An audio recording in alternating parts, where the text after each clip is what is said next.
1 o'clock hour. A lot we're going to cover today on the I Love Seville show. We'll talk the governor and his announcement. You got two T's in that? Two T's. Two T's over there. Two T's. It's all right. We'll talk the governor's announcement from earlier this morning as we head back to potential normalcy or the new norm, whatever we're going to call that. The governor says if cases continue to go down, Elliot, we're going to have relaxed restrictions in Central Virginia and across the Commonwealth. I want to get your take on that. We'll get your take on the Republican convention. We're going to get your take on Scottsville, on the tire plant, on cannabis in Albemarle. We're going to get your take on what looks like a voter profile that's potentially changing here in Central Virginia and in Albemarle County. A lot we're going to cover with the Esquire, Elliot Harding of, is it Elliot Harding? It's Harding Council. Harding Council, there we go. This man is a man about town. And as Carl Brown would say, one of the top offensive linemen of his generation in Central Virginia football. Carl says that. Wow. He emphasizes to me all the time, you coordinated that line. We had a good time. A little lightning in the bottle here in Central Virginia at St. Anne's at the time. That's right. Judah Wickhauer, I'm ready to rock and roll. My friend, when you are.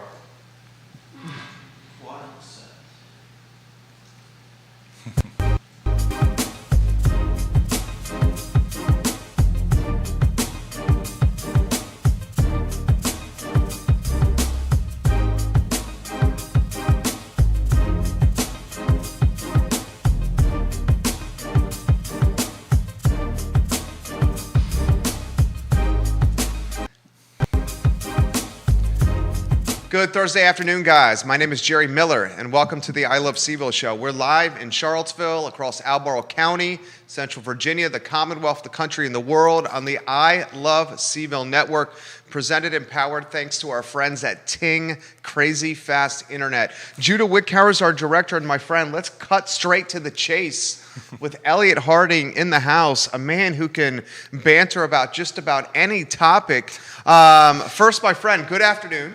Good to see you, Jerry. Thanks How for are having you? me back on. I'm great. Doing well. Busy. Let's talk with Ralph. Start with Ralph. Mm-hmm. Governor Northam says that if cases continue to drop, I'm going to start lifting capacity restrictions and social distancing measures next month. Yeah. Open-ended. What do you make of that? I'm excited for it. I think it's a long time coming. This area is, I think, set to explode. A lot of pent-up demand. Friends throughout Virginia, from outside of Virginia, that have been itching to come see Charlottesville. And so I'm ready to get back to Fridays after 5. I'm ready to see, folks enjoying all that we have, whether it be outside or, getting back to the movies even, things like that.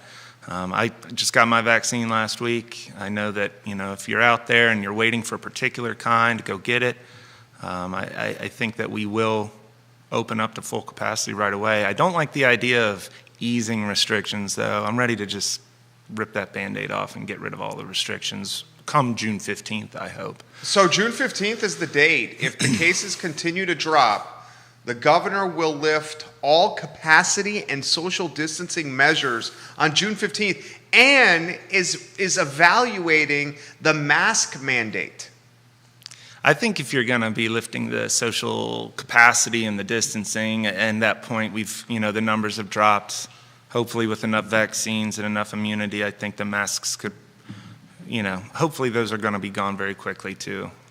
What's your take, Central Virginia? Put your comments in the feed. We will relay them on air here on the I Love Seville show. We'll get to these comments. Give the show a like and a share as well.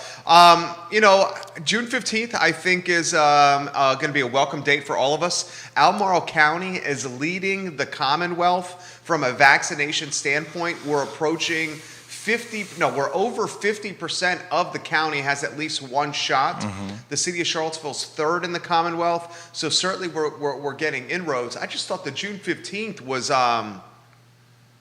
don't think it's too soon? No.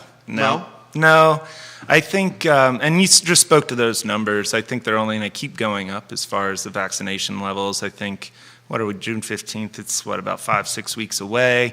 The numbers are moving at a very quick pace in the positive direction. I think given the types of activities people like to do in the summer, being out and about, I think that the threats will be gone by then. Keith Smith, hello. Welcome to the show. Thank you for liking and sharing the broadcast, my friend. We are going to get to your question here for Elliot. Laura Coppinger. We promise we will, and she has a question on cannabis. And interestingly, we were talking about that in our pre-production meeting. I will ask the attorney that question, Laura. Before we do, Pete Snyder, GOP convention. Yeah, so Pete Snyder's one, he's a local guy. Yeah, Rugby Road. Yeah, moved to Charlottesville 2 years ago. He, along with several others, there's a GOP convention on Saturday. So we will see who the nominee will be. But insofar as the candidates, there's one at least in our backyard. So that's kind of a local tie-in there. But it's going to be unlike anything we've seen from a counting standpoint, because people are going to about 40 different locations throughout Virginia to go vote. If you're a Charlottesville voter, you're going all the way up to Madison County High School to do it. The Charlottesville voter in the Republican convention, what determines governor, is going to Madison County. Yep. And it's because they've broken out the various. It's called an unassembled convention. It's somewhat of an oxymoron, but in light of COVID and in light of their desire to maintain a party-run convention-style model, people are going all the way up to Madison from this area to vote, and then what will happen is the party's then going to ship all the votes to a central location in Richmond, and given all the talk of voter security and election integrity, it'll probably be the most paranoid vote count in the history of vote counts in light of 2020, and so the RPV's got a lot of work on their hands, I would say. We're not going to know a winner on May 8th. It'll be several days in the making, I think. Neil Williamson, Free Enterprise Forum, hello, welcome to the show. We love you, Neil. Who do you think's is the favorite? Well, conventions are an interesting thing. Do you like conventions?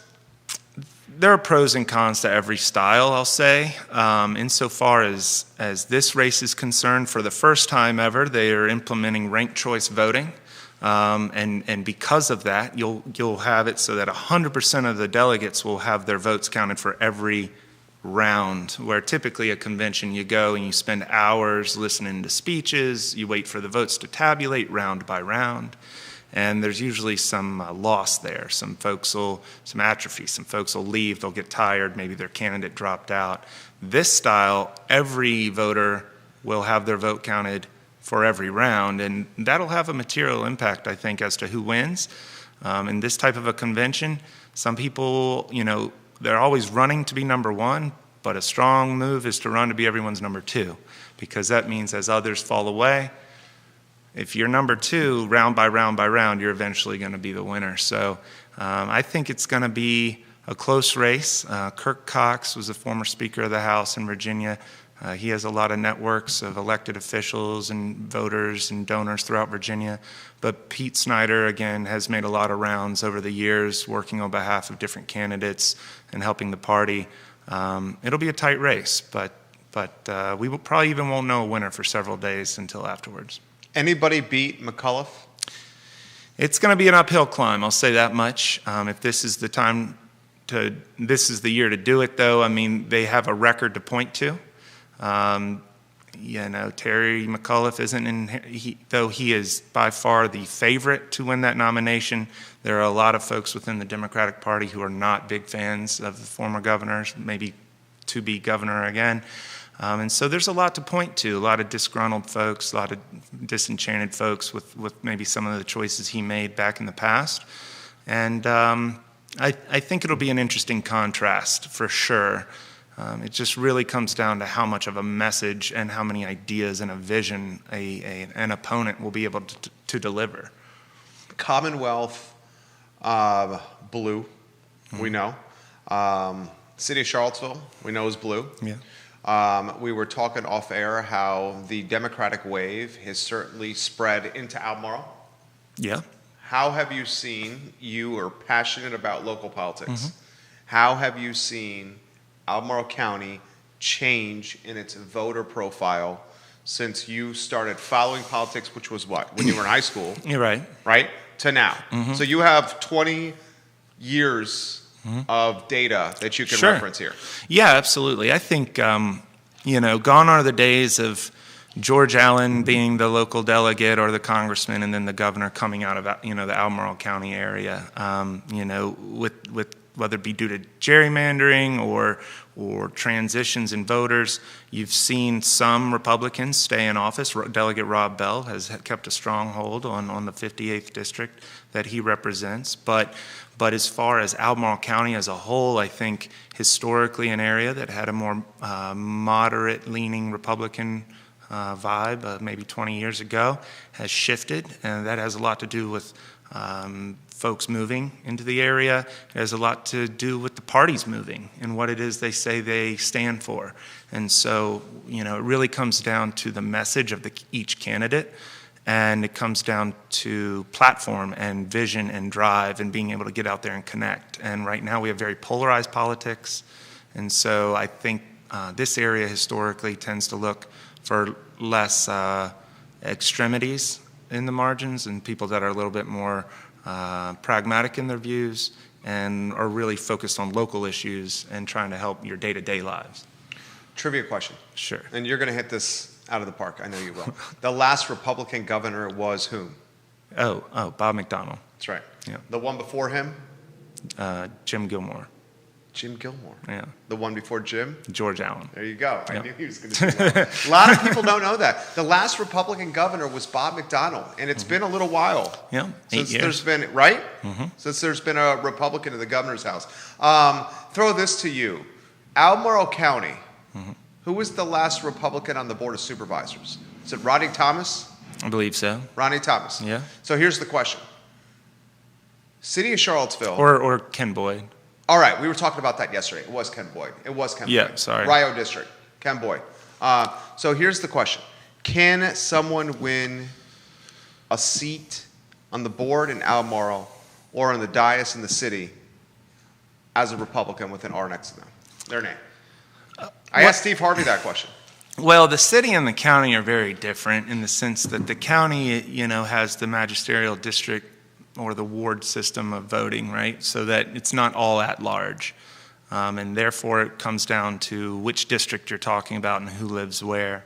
And I think a Republican can win in the county. In the city, it's an uphill battle. It would take a very unique message, and it would take a lot of work, I'll say that much. But the county, again, it's an uphill battle. We just saw folks running on both tickets last time.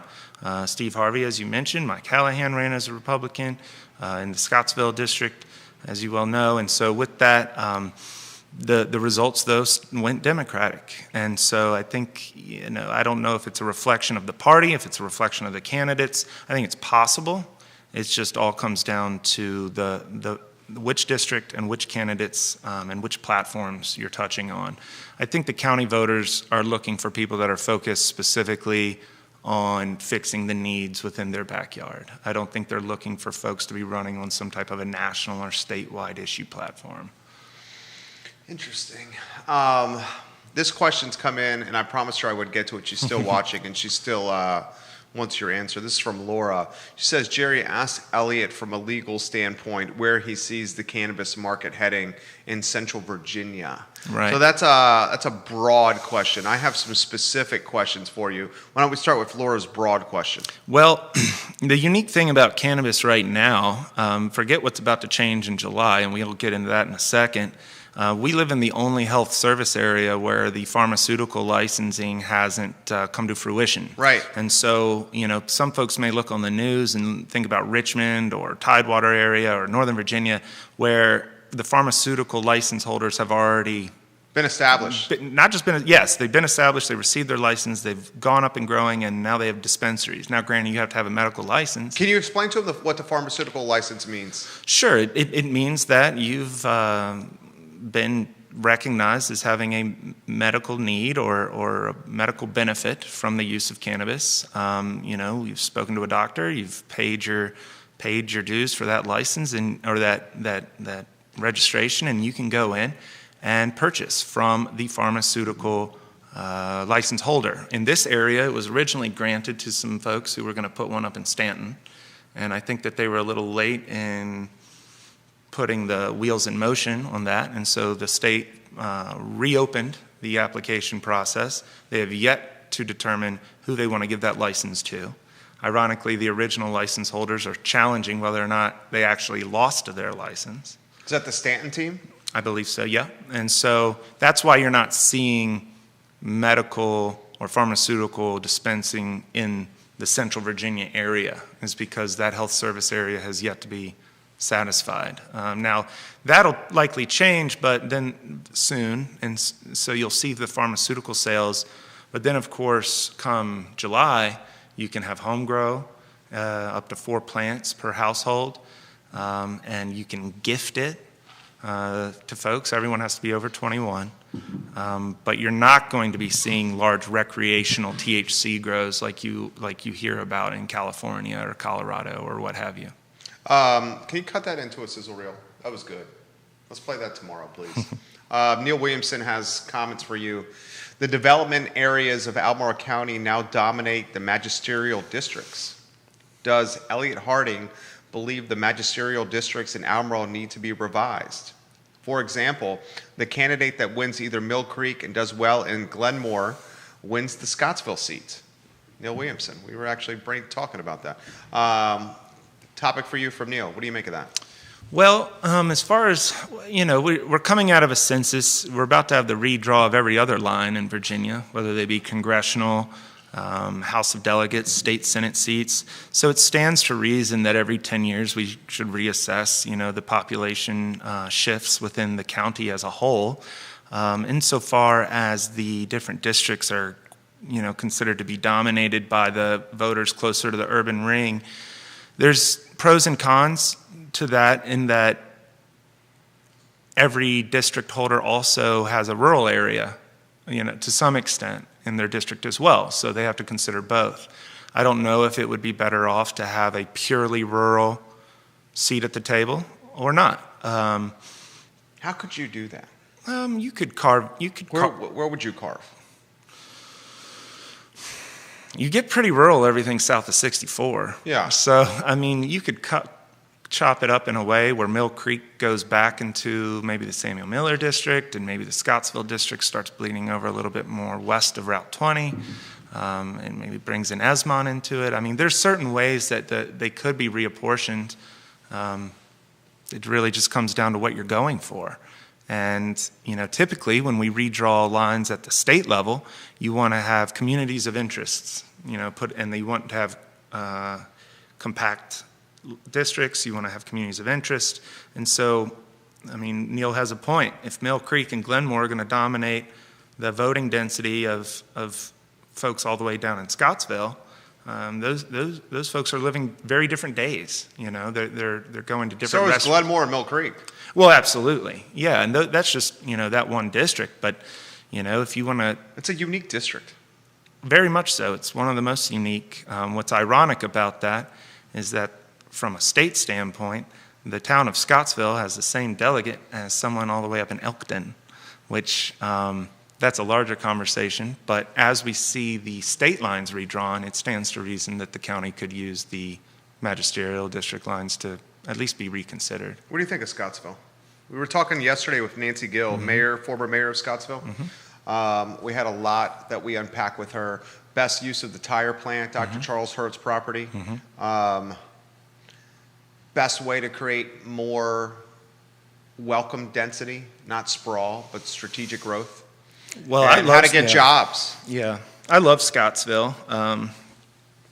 It's got such a unique, atmosphere with the river right there.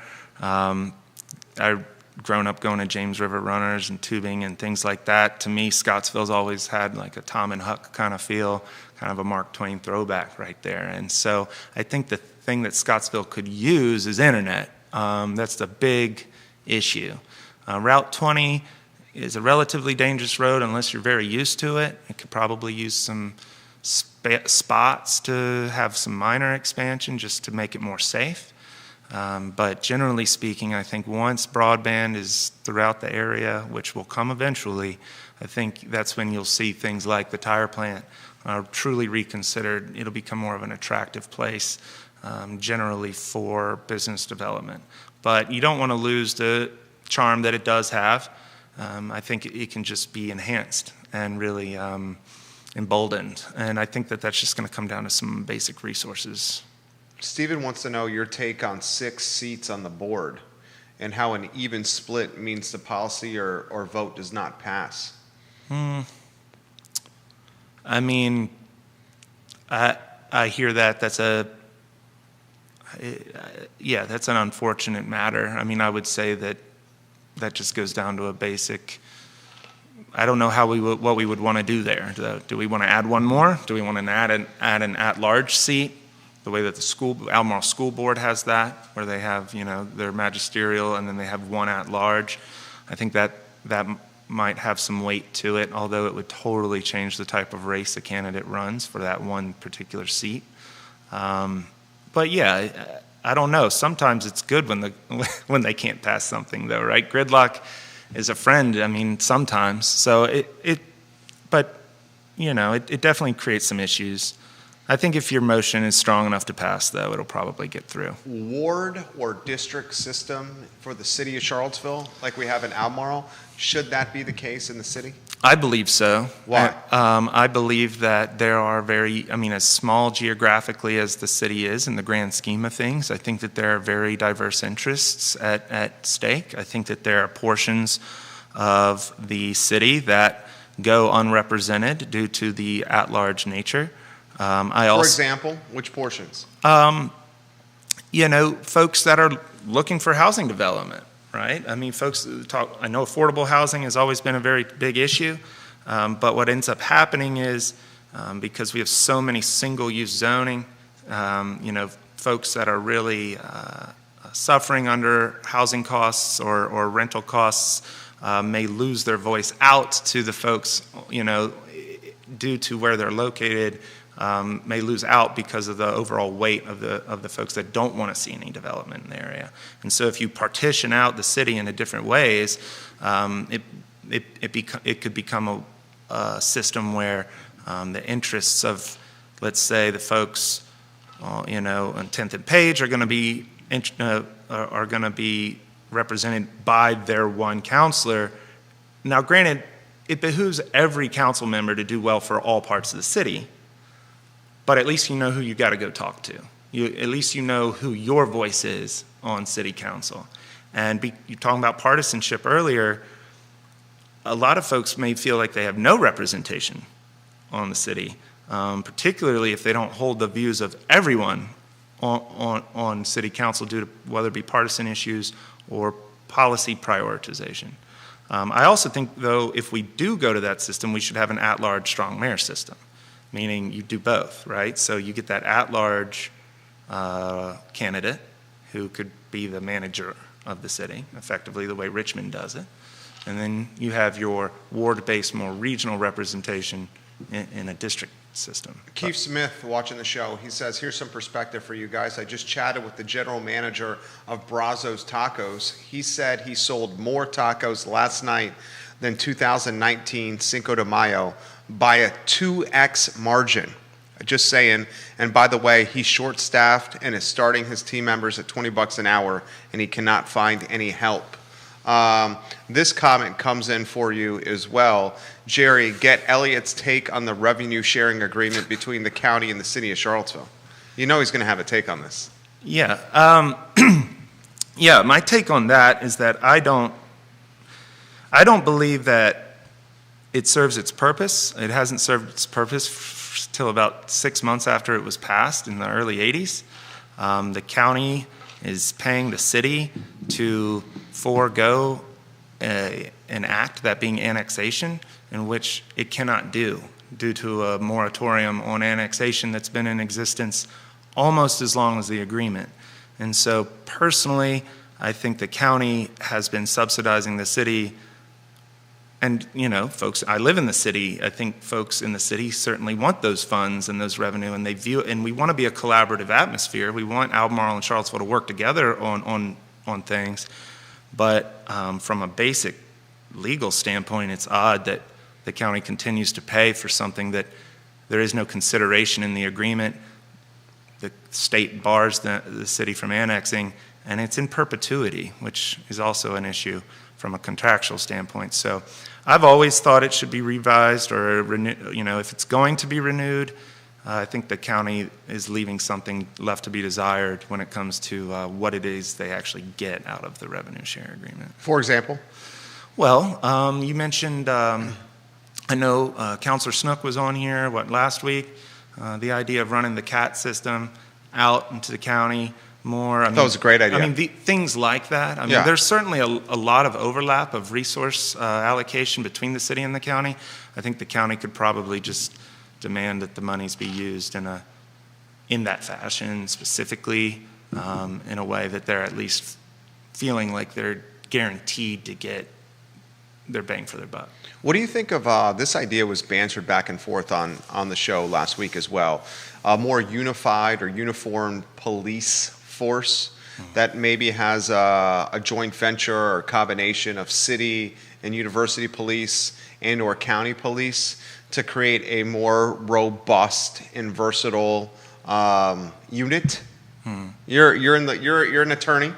Yeah, I don't know if I understand the idea. I don't know if the two localities would be able to join their law enforcement in that manner. I don't know if, just thinking off the top of my head, I think Harrisonburg and Rockingham may have something similar to that. But generally, I would like to see, if we're going to talk about policing, I think there should be reforms generally across the board, and therefore that starts that conversation of if you want to have a collaborative police force, let's also take into consideration our community service board, our Region 10, and how can we maybe shift some of those funds into more mental health services and mental health responders and training with all law enforcement so that if the county and the city are going to be sharing their resources and sharing their policing, they're also revising who's responding to what and what resources are being spent where altogether. I don't think that'll happen, though. I just think that you've got two very different boards, or a council and a board. You have two different audiences and different concerns. The idea of the high speed, taking the road too fast, or drinking and driving out in the rural port, the dangers of some of the highways and byways in the county, those same issues aren't as robust here in the city. Obviously, there are dangerous acts that can happen in the city, but the idea of someone, having more demand for policing or responders out and about in the county, they just have different issues. They have different concerns. I think it would be a little premature to think that they're going to go that route. What do you make of, this is a topic that's going to come up with Kelly here. What do you make, and Kelly Jackson, guys, is moments away. What do you make of all the shootings that have been going on? There's been a lot. Yeah. Obviously it's sad, and it's something that I think that has a lot to do more with, usually people know each other in those situations. People need to be able to have some different conflict resolution than escalating to violence. I don't think that that's a policing issue, in the sense that I don't think... well, see, that's the thing that's being the narrative. One of the narratives that is out there is that the CPD wants attention for these shootings to justify its budget. And we know its budget is very much in question right now. There's a defund the police movement that's loud and has momentum. And it's a topic that obviously council, the CPD, the Police Civilian Review Board are talking about it. So one narrative, certainly on Charlottesville Twitter, that's being spun is the CPD is issuing these press releases to justify that budget and the need for it. Right. You buy into that? A little bit. You do buy into that? We don't know where the money's being spent right now in the CPD's budget situation. So, look, any entity is going to issue a press release to justify what they're doing to some extent. Fair. But that being said, I don't buy the narrative that they're elevating the facts. I mean, the facts are we are having a higher rate of shootings. Yeah. And so, I mean, that's a disheartening fact, regardless of a motive behind pushing the fact. And it's something that should be called out to the public's attention. And hopefully, the actors on the ground, not those being the police necessarily, but community leaders, church leaders, elders in a community, young men and women, parents, what have you, that know guys and gals running around, with their firearms and having conflicts. Hopefully, the attention raises some conversations internally where people pull back and they realize just how risky certain conduct can be and how it can escalate in a way that ends up having people killed. And I don't think the police are inherently going to stop that. Typically, they are responding in light of that. It's going to require the community as a whole to bring attention to the matter to be able to stop the problem. Well said. Well said. You're on point today. Final question for you before unless you want to hang. Bullish or bearish Central Virginia, Charlottesville, and Albemarle County, and why? Oh, I'm very bullish on the area. I think I always have been. I mean, it's no different than... I'm bullish because I think that there's a lot of pent-up demand from around Virginia to come here. Me too. I think we're already seeing that with real estate. I think people from Northern Virginia or D.C. are looking to flee. And, we're just outside of those definitions, thankfully. Yeah. I don't ever want to be that. And hopefully the added attraction to move maybe to more Central Virginia, hopefully that doesn't result in converting us into some type of giant sprawl. Fredericksburg. Right. Yeah. But I'm bullish because we also have a lot to offer. And I think we will continue to have a lot to offer from a cultural standpoint, from the beauty here, from the spirit of entrepreneurship and startups. But generally, yeah, I'd be buying in this area. And when I say that, meaning bull or bear, I think we're moving in the right direction.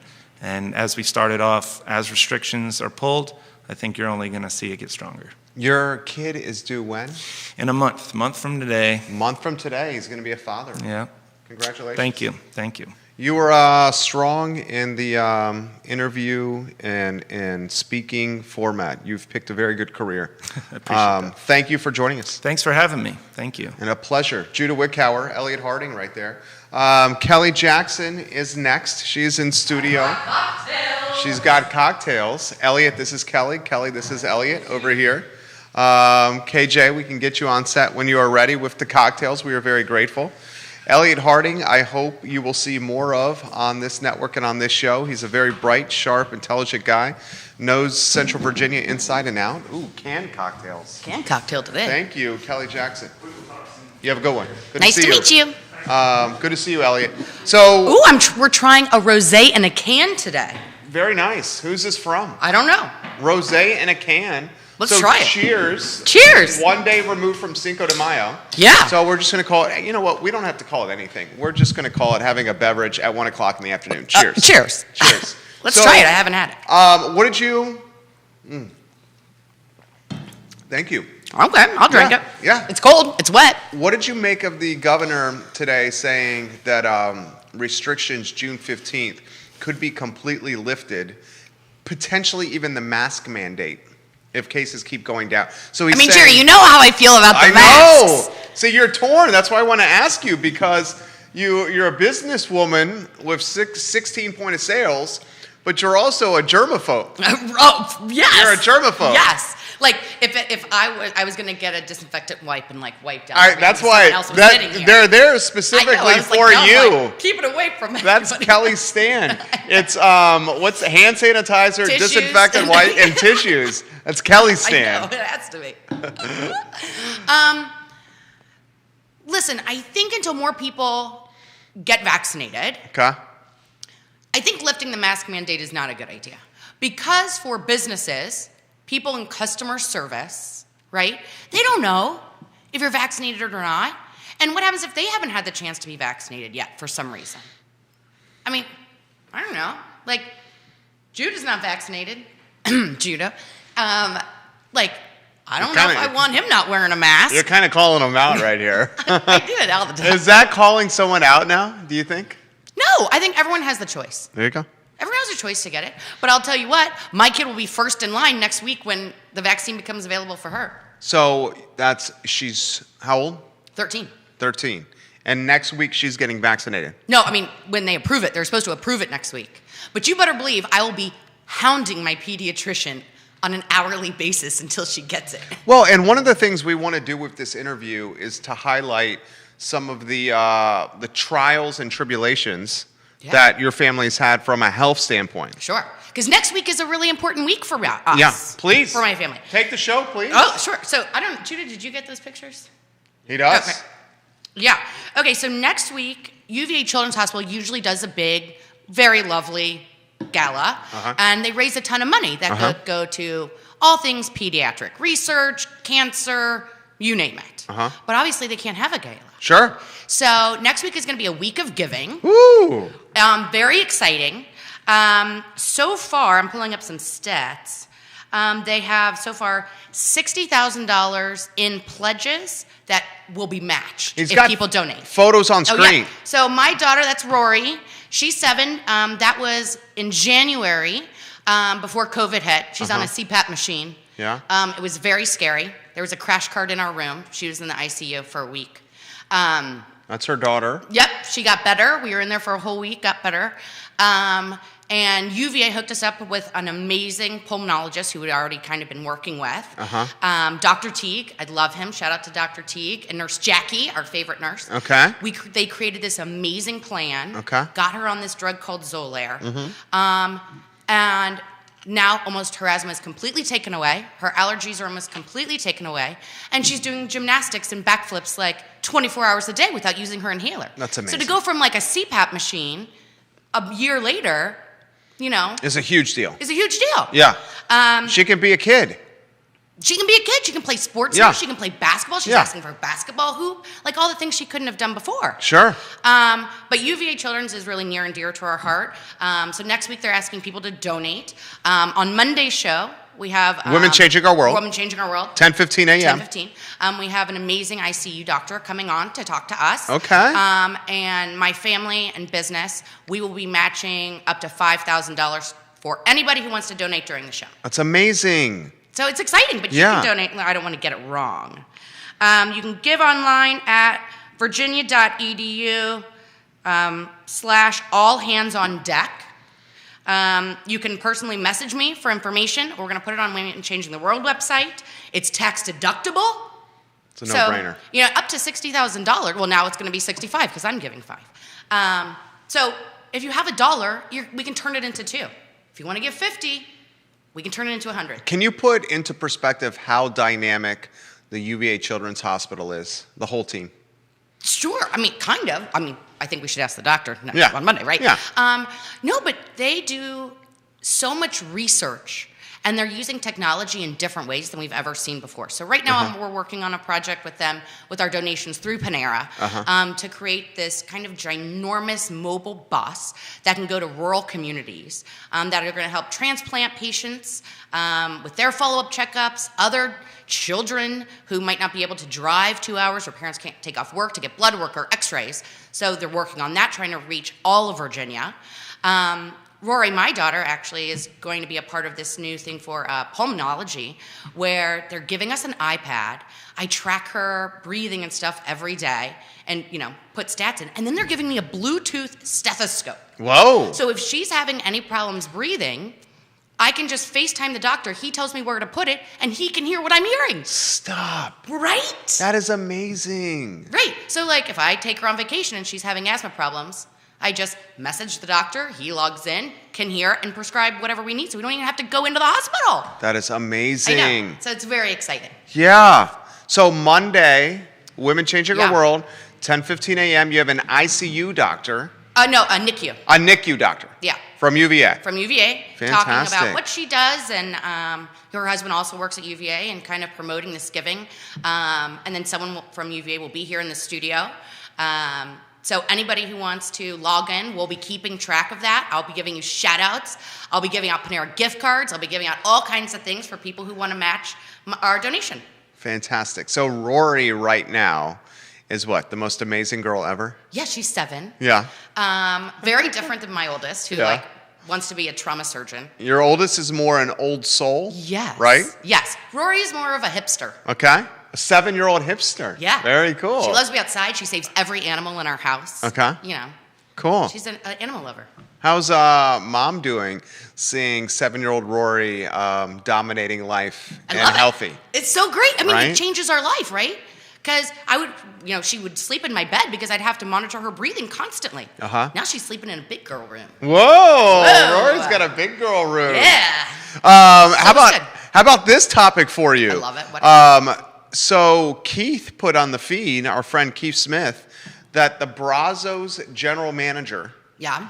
said that Brazos in Ix Park, Which I love. Me too, amazing. Great The margaritas. Unbelievable margaritas, some of the best in town. I agree. Very good call. The Brazos in Ix Park, their Cinco de Mayo, which was yesterday, was 2x better, 2 times better in sales than the Cinco de Mayo in 2019 before COVID. Jerry, we talked about this last week. My sales are going up too. Yeah. I'm so thankful. But hey, I need employees, Jerry. Well, that's what I was going to ask you. He is so short-staffed. Everyone. He is offering $20 an hour to people work back of the house at Brazos and cannot find staff. I am telling you. Wilson Ritchie, and then I'll throw this to you. Wilson Ritchie, I'm going to go to his Facebook page and read this verbatim. So Wilson Ritchie, guys, is the owner of the Whiskey Jar, Cafe Frank. Can you find people either? Well, wait till you hear this. Cafe Frank, the Whiskey Jar. He owns the Bebedero. He owns the Milkman. He has the most restaurants under ownership in this area, second to this lady and her family.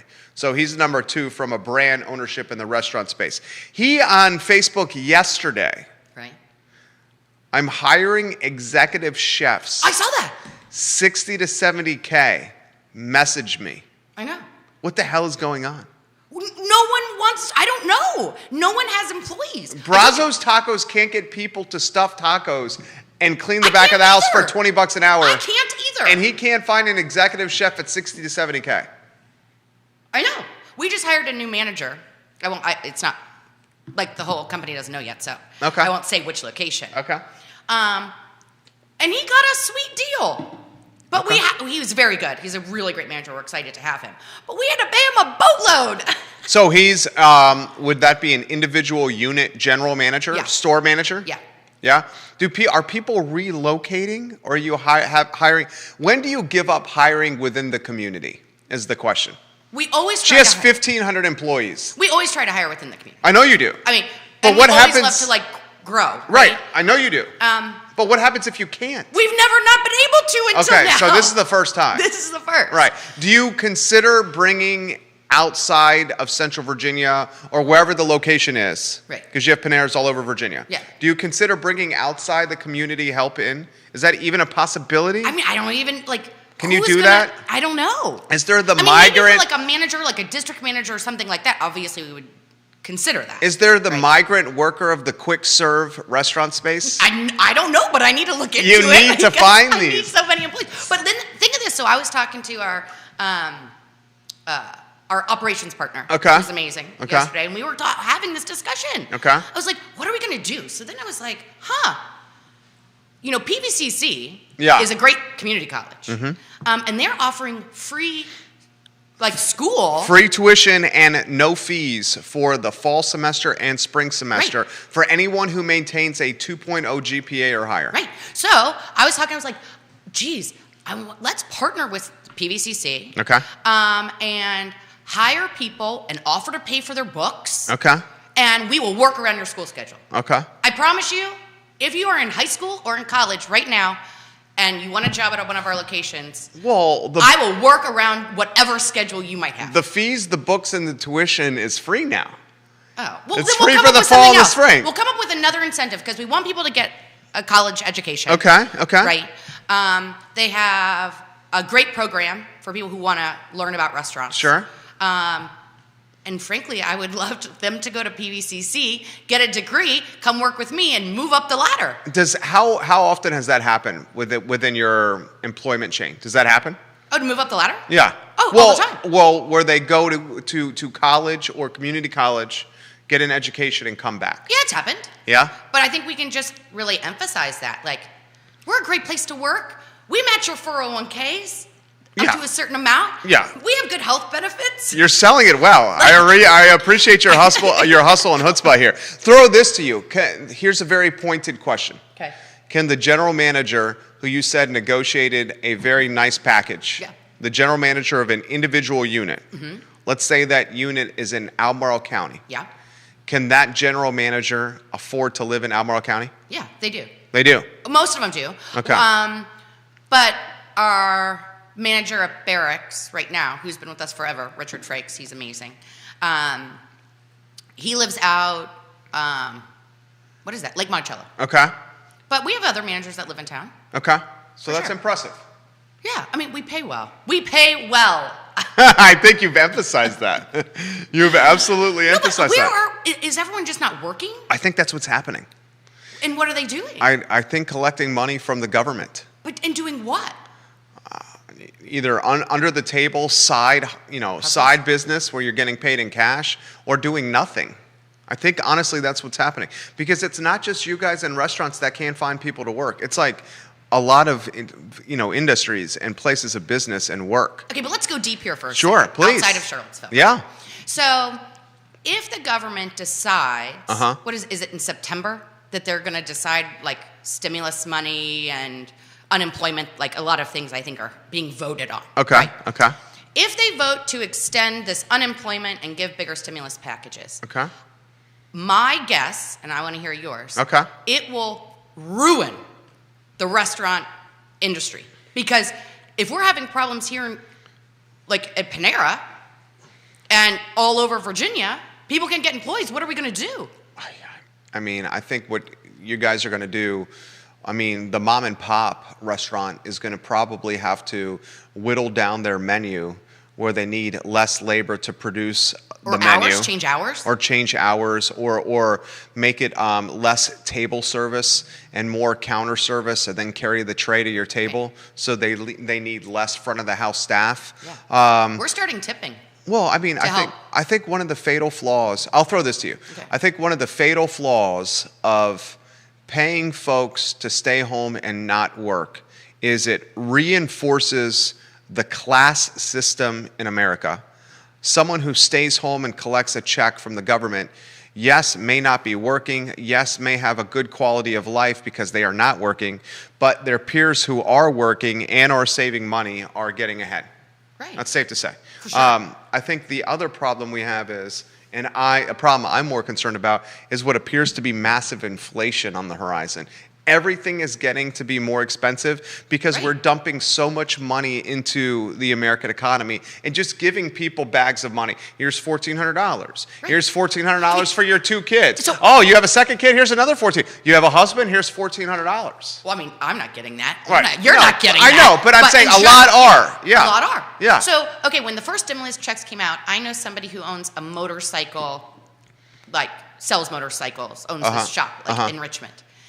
His sales, a week after those stimulus checks went up, quadrupled from the year before. Well, People are buying motorcycles. The motorcycle business is crushing it because if you think about it, you're stuck at home. Where you well, you're outside and you're on a motorcycle, and if you're riding a motorcycle, you're going to be 6 feet apart, even if you're riding in a pack of motorcycle. Right. You know, mountain biking is killing it right now. Bicycle riding is killing it. Right. Because if you're on a bicycle, even if you're riding with your friends, you're still outside and 6 feet apart from everybody. Unless you're like Tour de France, where they're running. Right, next to each, unless you're Lance Armstrong. And neither you nor I are Lance Armstrong. No. And Lance Armstrong was shooting needles in his arm. Right, so there's that. Right? And he was going and he sold those plastic bracelets that said Live Strong. Yeah, Live Strong. And he was dating, was it Mary Kate or Ashley Olsen? No, he was dating Sheryl Crow. He was also dating one of the Olsen twins. Ugh, but one of them married like a really old guy. Yeah, she married a venture capitalist, that has ties to the Hamptons. Right. Yeah, and she's now a philanthropist. But still, you don't think the Olsens are a catch? Mary Kate or Ashley, you don't think No, it's a I catch? think they would be a catch. I didn't think the guy was a catch, but I guess if he has billions, anything goes. Well, Sheryl Crow is a catch. For sure, Sheryl Crow. Right? A catch. Yeah. Who would be more of a catch, Sheryl Crow or Mary-Kate Olsen or Ashley Olsen? The Olsen twins, they have more money. But and they're younger. But don't you think Sheryl Crow, okay, those are two really strong points you made there. But Sheryl Crow is more dynamic and talented. Right, but she hasn't put out anything forever. She's probably already spent her millions. The Olsen twins, they made their money by "You Got It, Dude" and cut it out. I know, on Full House. No, and then they did they clothing parlayed line, that into a Kmart clothing line. They're sitting on Roy. You know what? They're not collecting a check, Jerry. Yes, they are. Yes, they are. The Olsen twins are the 2021 equivalent of restaurant workers sitting at home collecting a check and not working. Yes. All the Olsen twins are doing is collecting a royalty check from Full House. Hey. That's the restaurant worker that's not working. They have a lot of investments, I think. But still. The Kmart clothing line? No, they have makeup and all kinds of stuff. Oh, they do? They're like at Paris Fashion Week, and they have stuff clothes, I'm assuming. Not as big as No. Do you know who's the smartest of all of those people? Kylie Jenner. Kylie Jenner and Kim Kardashian. Yeah, well, Kim Kardashian... She makes billions of dollars for doing nothing. Evidently, she's going to law school. She put herself through law school. She put a photo on Instagram of her studying for law school in her bikini. And I was like, what is going on here? Well, I think in California, you don't have to go to school. You can do it yourself. You take the bar. You can take the bar and do an internship or something. Anyway, people think she's stupid. I think she's brilliant.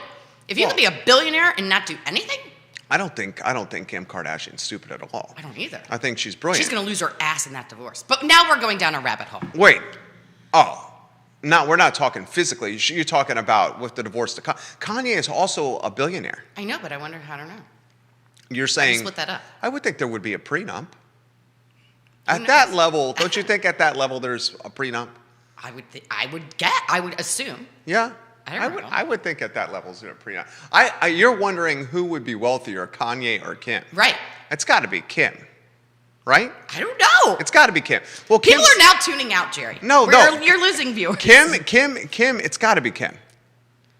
I mean, I guess. And Kanye really lost his thing. Hey, what changed in here? Kanye lost his mind. Yeah. He's sick. I mean, he has bipolar. He's bipolar. So that's like a real thing.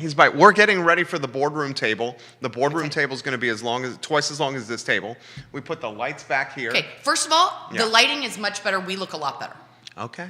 There we go. It looked like you were almost airbrushed when I was watching on my way here. It's the lights are behind us now. Yeah, it's better. Okay, you like it better? Yeah. I was going to bring lights over here once the boardroom table comes. Let's check that out. Okay, sorry, KJ. Okay, I will check. And Judah, stop using bad pictures of me in promos. I only use the one where I'm in a black dress with red glasses. I will make sure to check with the co-star of Women Changing Our World before doing any improvements or enhancements to the I Love Seville network. Yes. Okay, I will make sure I do that. I still think you and Judah need I know, a mural up there. No one sees that part of the office. No one sees that part of the studio. When you do a Judah cam.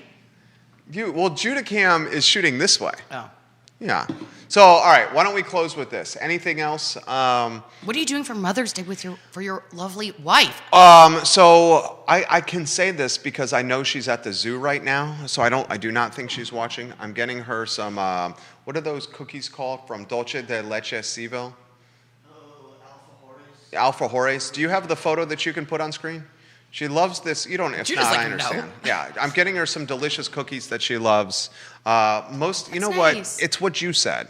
You know what my wife primarily wants for Mother's Day? To be away from you and your son. Yeah. Yes. So Friday she's getting a babysitter. So good. Away from Trey, and then Saturday morning a babysitter away from Trey.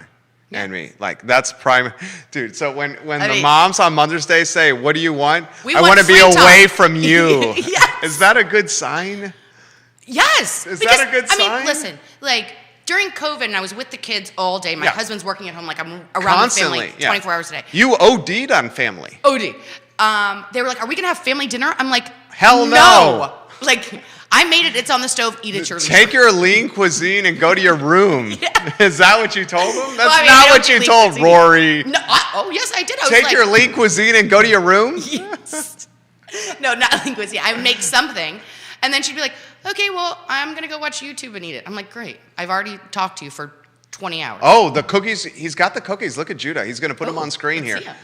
Isn't it weird how kids are now not watching actual shows? Right? And they watch, like, those are the Alfroys that we're going to have here. They're watching, like, some of the YouTube stuff that I see Trey watching is, like, Weird. kids playing with toys. I know. Or, like, kids playing video games. I know. That's what Rory watches, or she watches. Isn't it weird? Kids opening toys. Yeah. Kids opening toys and playing with toys on YouTube. My kid loves that. Or kids playing video games. My kid watches other kids. We literally have every gaming system. Why don't you just play the game? Well, and have you gotten my kid's 3. He can't really talk. Okay. Your kids are older. They can give you a reason. It's like a reality show, apparently. That's what it is? I mean, that's what my oldest and youngest say. It's like they're watching a show. I'm like, but no one's like people are just running around. I don't understand. Yeah, I do not get it. I do not get it. Did they say the same thing? They may have said the same thing to me. They're like, my parents, I probably said at one time, why does our 15-year-old son keep sneaking down the stairs and watching the squiggly channel Cinemax all the time? I know. We know why you did that, Jerry. When my mom turned on the news all the time, it was on squiggly channel 156. Why is it always on 156, Mom, Jerry? when you turn off the TV, it just goes there. I have no idea, Mom. When you hit off, it must have jumped to 156. I have no idea.